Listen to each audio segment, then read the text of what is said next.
Hi there, my name is Lydia Piechowiak, actor and co-founder of Victoria's Management Talent Agency. Welcome to the Actor's Handbook. So this week we're going to be working on self-taping again, but we're just going to look at framing and eyeline this time. So when it comes to framing, generally the casting director wants a sort of fairly tight shot, just like a close-up in a movie. So something like this, you don't want to have too much space above your head, you don't want to have too much of your chest, but just nice and close. What could be quite nice sometimes is if you're sort of slightly off center. It sort of feels a little bit like you would a sort of natural shot that you would get in a TV or film drama. That's sort of framing really. It's really quite simple. Obviously, sometimes you'll be asked for different sorts of things, but just make sure you read the email from the casting directors. So sometimes they want a mid shot, sometimes they want a whole body, but generally that's what they're looking for if they don't specifically say.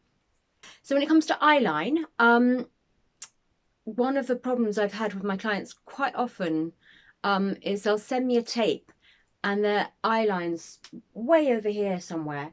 And it's so frustrating because I've done a really, really good job, but you just can't see their eyes, and eyes are the windows of the soul, or whatever it is.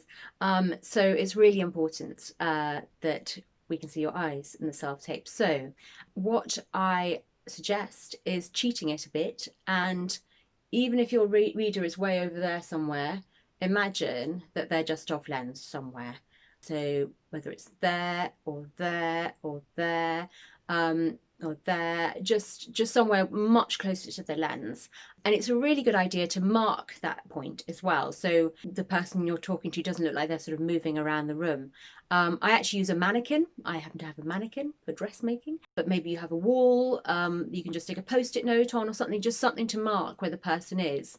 And if there's more than one person you're talking to in the scene, the same thing really applies. So just make sure you mark where that person is and you mark where that person is, wherever they happen to be. So it just doesn't look like there's sort of a million people moving around the room in the scene, unless they are, of course. Moving on from there, yes, actually just to mention readers. So if you do really want your reader to be where your eyeline is, then they end up being much closer to your recording source, just make sure they speak a little bit quieter. They just take their volume down a bit, because otherwise they'll come out sounding really loud and you'll be really quiet, because obviously they're closer to the microphone.